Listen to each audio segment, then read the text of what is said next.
SD Negeri KN 1. Yang saya hormati Bapak Ibu Guru SD Negeri KN 1. Alhamdulillah, puji syukur kehadirat Allah Subhanahu wa taala. Pada hari ini kita dapat berkumpul dalam acara diseminasi pembelajaran mendalam SD Negeri KN 1. Ini marilah kita berdoa terlebih dahulu supaya acara dapat berjalan dengan lancar.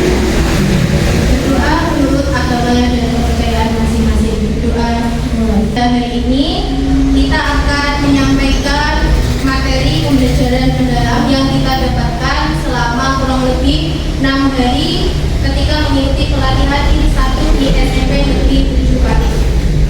Materi yang pertama akan disampaikan oleh Ibu Guru. Pada Ibu Guru, kami bersilakan. Terima kasih. Assalamualaikum warahmatullahi wabarakatuh.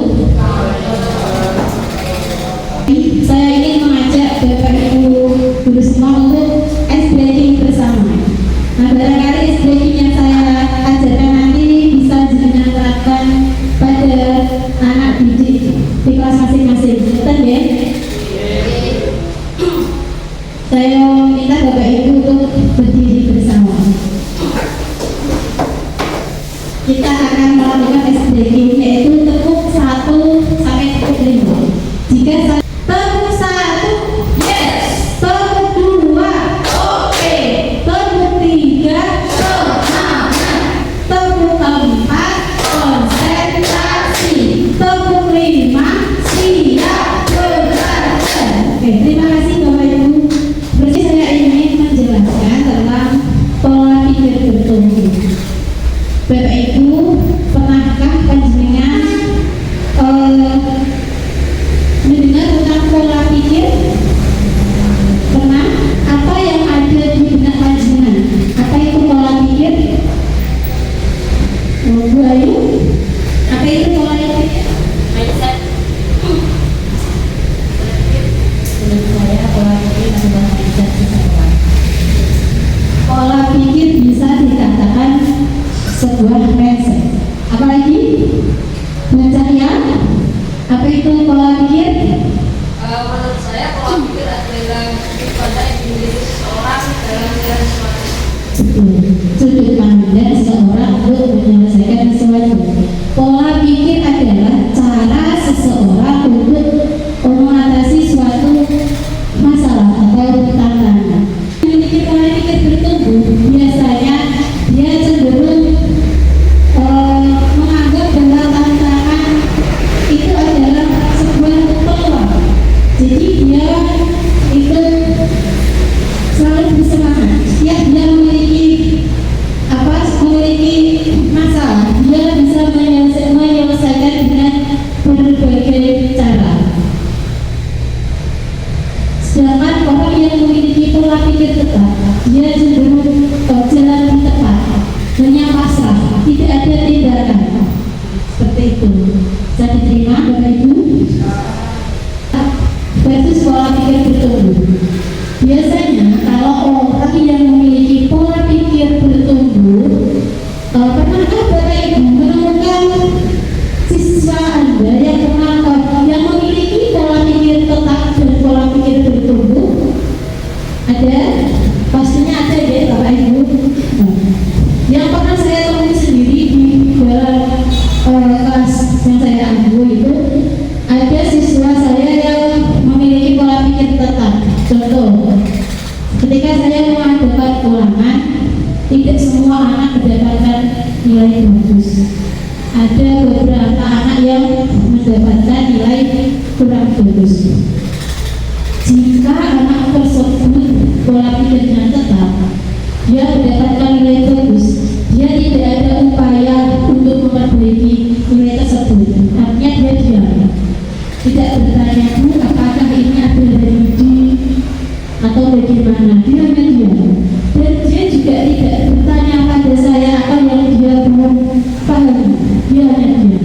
Nah, itu contoh anak yang memiliki pola pikir tetap.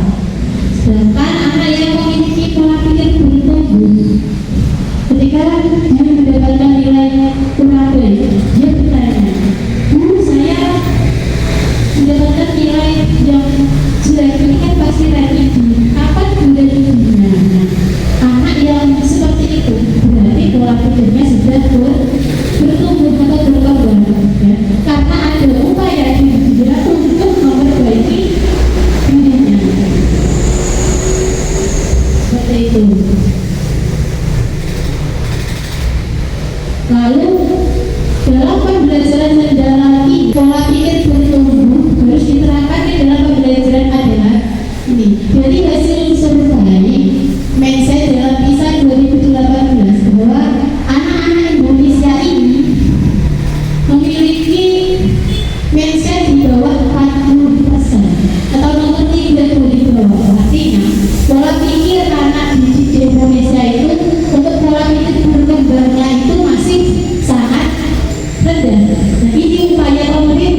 dari peserta didik yang Bapak Ibu ambil maupun bisa dengan ambil dari pengalaman pribadi panjenengan.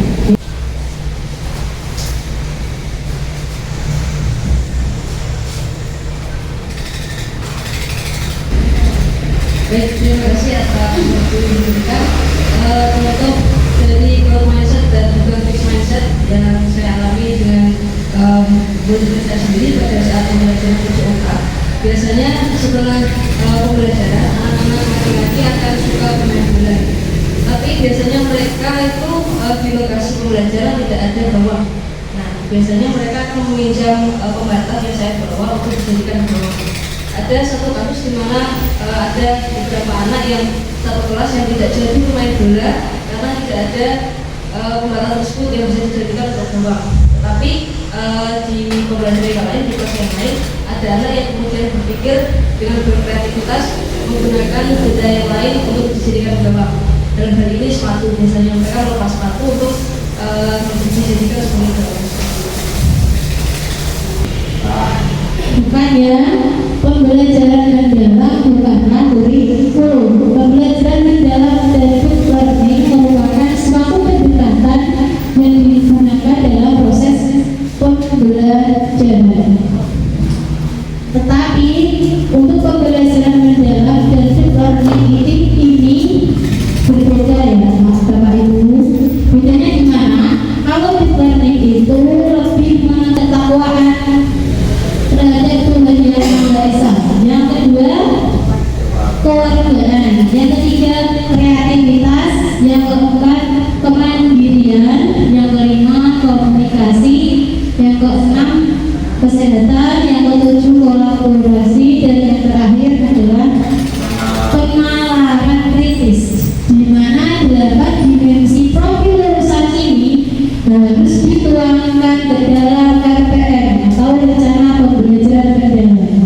Bapak Ibu bisa memilih minimal tiga dari dimensi profil lulusan ini dimasukkan atau dituangkan ke dalam RPM. Dalam pembelajaran atau pendekatan yang memuliakan dengan menekankan pada penciptaan suasana belajar dan proses belajar dan proses pembelajaran. Proses pembelajaran itu berkesadaran, bermakna, dan menggembirakan melalui olah pikir, olah hati, olah rasa, dan olah tahu. Jadi intinya pembelajaran mendalam ini siswa itu harus senang, harus gembira, ya. Dalam pembelajaran siswa tidak boleh tertekan, apalagi takut, ya. Selain itu kuncinya harus memuliakan. Di sini memuliakan adalah bisa saling menghargai antara guru dan siswa, saling toleransi, saling bekerja sama, dan yang paling penting adalah tidak ada tindak menyimpang di dalam pembelajaran, baik bullying verbal maupun non verbal.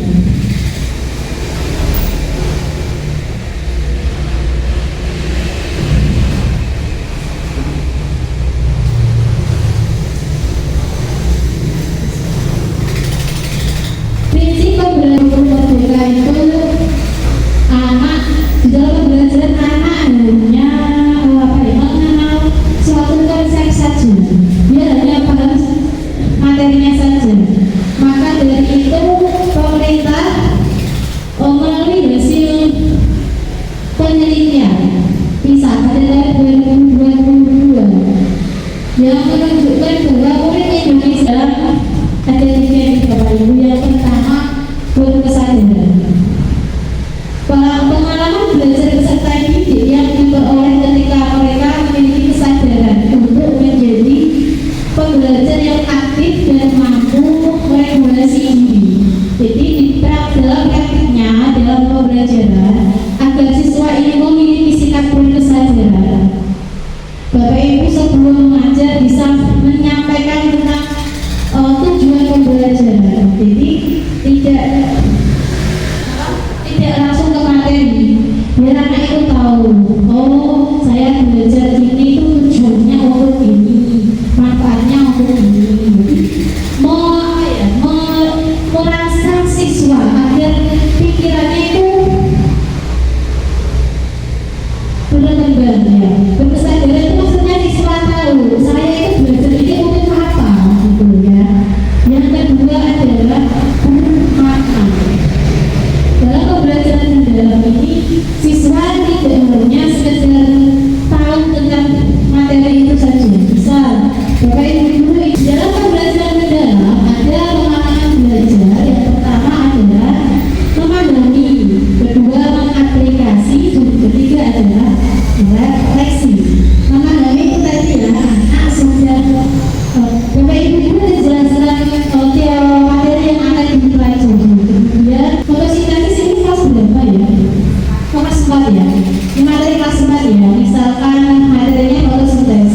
kelas dan wawancara itu.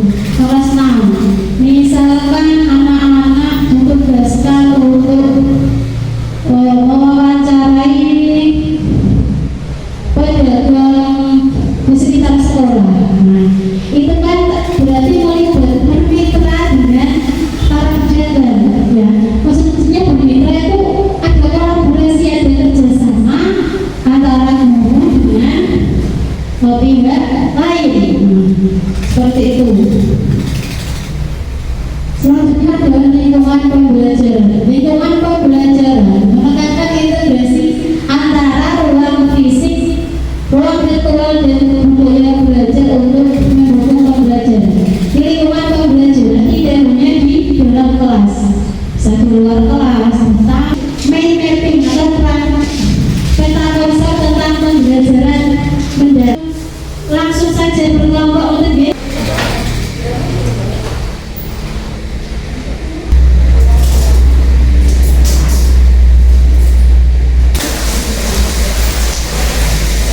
pembelajaran mendalam.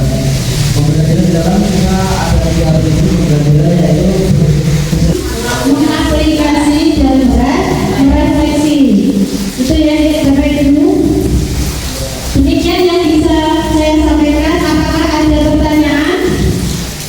Tidak ada.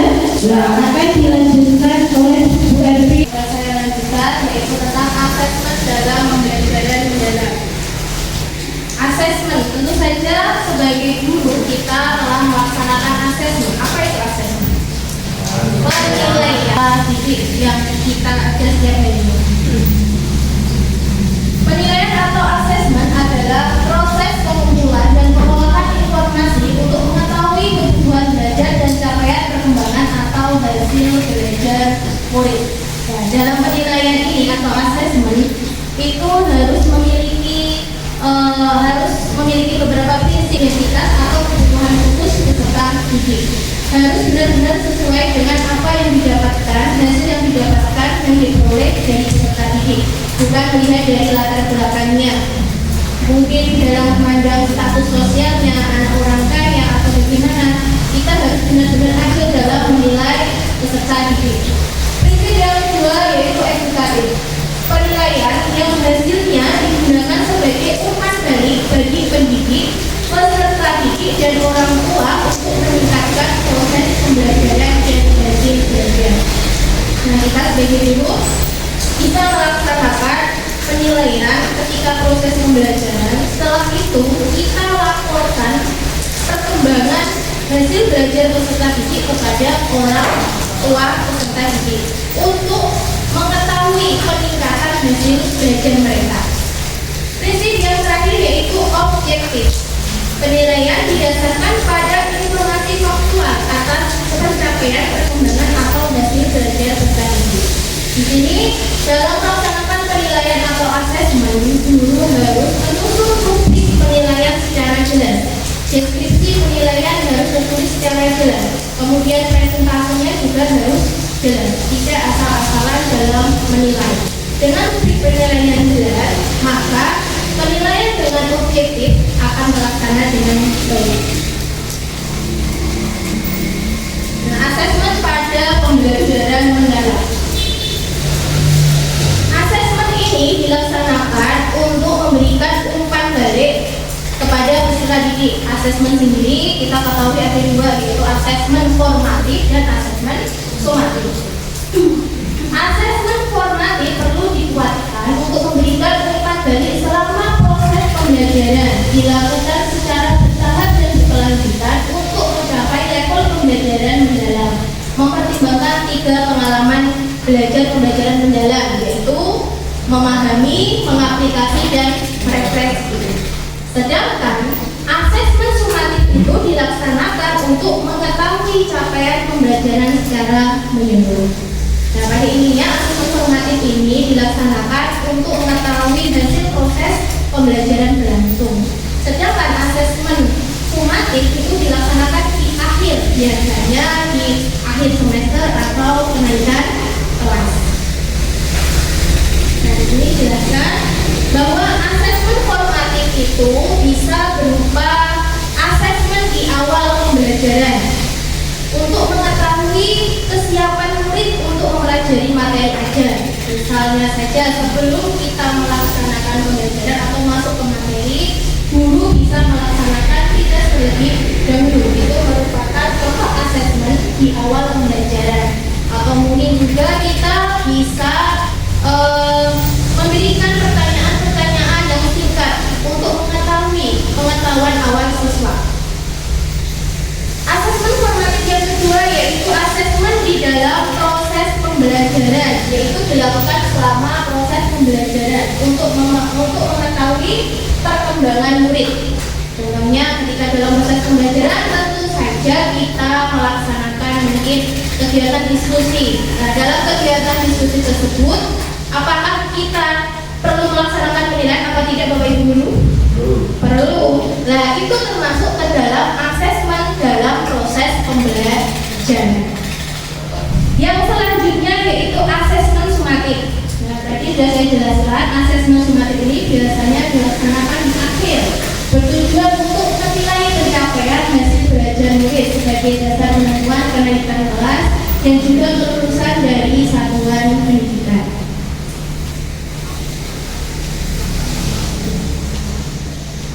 Asesmen pembelajaran mendalam. Dalam penerapan pembelajaran mendalam, asesmen formatif dan sumatif diterapkan dengan menekankan pada asesmen autentik dan holistik. Autentik itu apa? Penilaian yang merepresentasikan realistik kehidupan atau konteks sehari-hari, berfokus proses dan produk belajar dalam konteks yang nyata dan perlahan. Sedangkan penilaian holistik yaitu penilaian yang melihat keseluruhan aspek kemampuan siswa secara utuh dan terpadu, mulai dari pengetahuan, keterampilan dan juga sikap. Nah, di sini asesmen dalam penilaian formatif itu ada dari lain. Asesmen of learning yaitu untuk mengukur pencapaian pembelajaran murid pada akhir pembelajaran, bisa dilaksanakan dengan tes tertulis, tes lisan, laporan, penilaian proyek, portofolio dan lainnya. Nah, Bapak Ibu, menurut Bapak Ibu, asesmen for learning sama asesmen of learning itu lebih penting yang mana? Kalau asesmen for learning itu untuk proses, sedangkan asesmen of learning untuk mengukur capaian pembelajaran murid. Kira-kira menurut Bapak Ibu itu lebih penting asesmen for learning atau asesmen of learning? Penting semuanya. Tapi yang lebih penting yang mana? Bagaimana? Lebih penting asesmen for atau asesmen of? Karena penilaian proses itu lebih penting. Ya. Apabila asesmen for learning itu sudah dianggap memenuhi, sudah tercapai semuanya, sudah dianggap bisa menuntut tercapaian hasil proses belajarnya, maka asesmen of learning boleh tidak dilaksanakan. Karena apa? Karena dalam asesmen for learning itu adalah untuk memperbaiki proses pembelajaran, namun juga untuk mengetahui perkembangan peserta didik secara holistik. Holistik tadi kan terdiri dari pengetahuan, sikap, dan keterampilan untuk mengukur ketercapaian hasil proses peserta didiknya. Sehingga tidak apa-apa apabila tidak melaksanakan sembari tengah semester. Kemudian teknik asesmen itu ada bermacam-macam. Yang pertama ada observasi, project, tes lisan, portfolio. Tentu saja teknik asesmen ini sudah sering Bapak Ibu laksanakan dalam proses pembelajaran. Nah, bukan dari kepada peserta didik, kita bisa melaksanakan klarifikasi, kemudian nilai, perhatian, saran, dan apresiasi. Apresiasi yang dilaksanakan oleh peserta didik, kita harus memberikan apresiasi sebagai umpan balik terhadap proses pembelajaran mereka. Kita menempuh pendidikan di keguruan, kita mempelajari dengan taksonomi Bloom. Ranah kognitifnya ada berapa Bapak Ibu? C1 sampai C6 ya. C1 paling dasar adalah mengingat, kemudian memahami, menerapkan, menganalisis, mengevaluasi, dan mencipta. Saat ini mendalam dimulai pada aspek memahami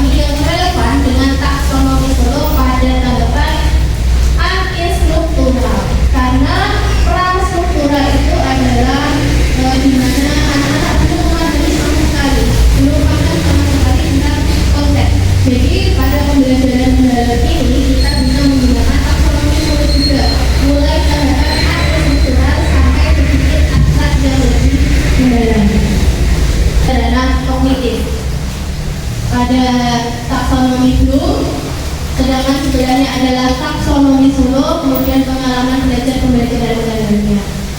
Pada C1 dan C2 taksonomi Bloom itu setara dengan arti struktural dan multistruktural pada taksonomi Solo, yaitu pengalaman belajar dalam proses memahami.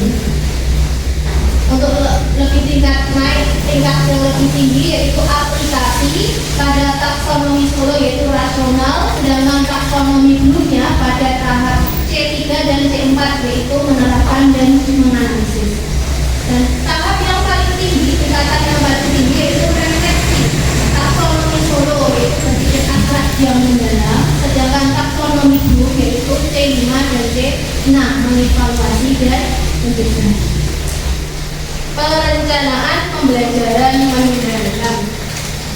Kalau dulu kita kenal dengan istilah modul ajar maupun FPM. Pada saat ini pada pembelajaran mendalam sering kita sebut dengan RPM.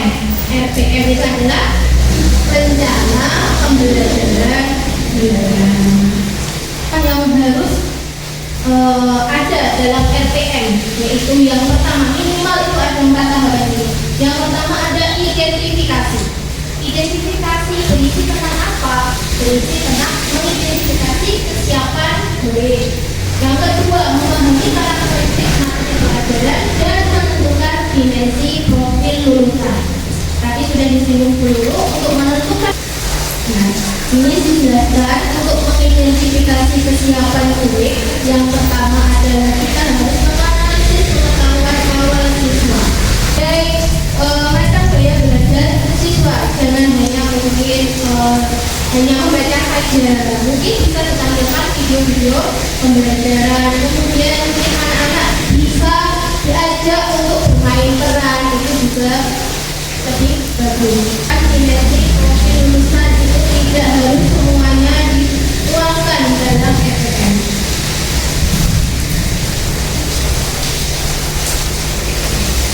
Tahap yang kedua yaitu desain pembelajaran dan juga menentukan tujuan pembelajaran. Itu ada 2 komponen utama, yaitu kompetensi dan juga konten pada itu materi berupa pengetahuan esensial dan pengetahuan aplikatif yang perlu dipahami pada akhir 1 unit pembelajaran. Atau pada taksonomi Solo. Nah, Bapak Ibu bisa menggunakan KKO atau kata kerja operasional untuk membuat tujuan pembelajaran pada rencana pembelajaran mendalam dari tingkatan yang bawah sampai tingkatan yang tinggi. Pedagogis memilih metode atau model pembelajaran. Biasanya pada pembelajaran mendalam ini model yang digunakan yaitu PBL atau PJBL, Project Learning atau Project Based Learning. Di luar sekolah yang terkait dengan materi yang akan dibahas. Yang ketiga yaitu lingkungan pembelajaran. Lingkungan pembelajaran di sini itu tidak hanya di dalam ruang kelas saja. Kita bisa memanfaatkan lingkungan pembelajaran seperti di luar kelas, mungkin saja perpustakaan, kemudian halaman, dan juga sekolah dan lain sebagainya. Harapan yang ketiga yaitu pengalaman belajar. Yang pertama yaitu merancang pembelajaran dengan prinsip berkesadaran, bermakna dan penjelasan, serta mendefinisikan pengalaman belajar memahami, mengaplikasi dan juga berefleksi. Bangun relasi yang hangat dan bermakna, mendorong siswa menyadari dan mengembangkan potensi terbaiknya, serta menggunakan dasar modal dalam tujuan yang baik, benar dan tahap yang keempat yaitu assessment. Assessment bisa dilaksanakan pada 3 tahapan, di awal, pada proses dan pada akhir pembelajaran. Nah, proses penilaian menganalisis TP atau capaian pembelajaran, kemudian menyusun tujuan pembelajaran dan baru merencanakan pembelajaran dan juga assessment. Nah, ini adalah contoh RPM, kata checklist pilih mana yang dibutuhkan. Kemudian yang kedua ada desain pembelajaran. Desain pembelajaran itu berisi tentang ada tujuan pembelajaran, praktek pedagogis, kemitraan, lingkungan pembelajaran dan juga pemanfaatan digital. Bapak Ibu, demikian acara diseminasi pembelajaran mendalam. Semoga yang saya sampaikan dan Bu Erwi sampaikan membawa untuk SD KN 1. Sekian dari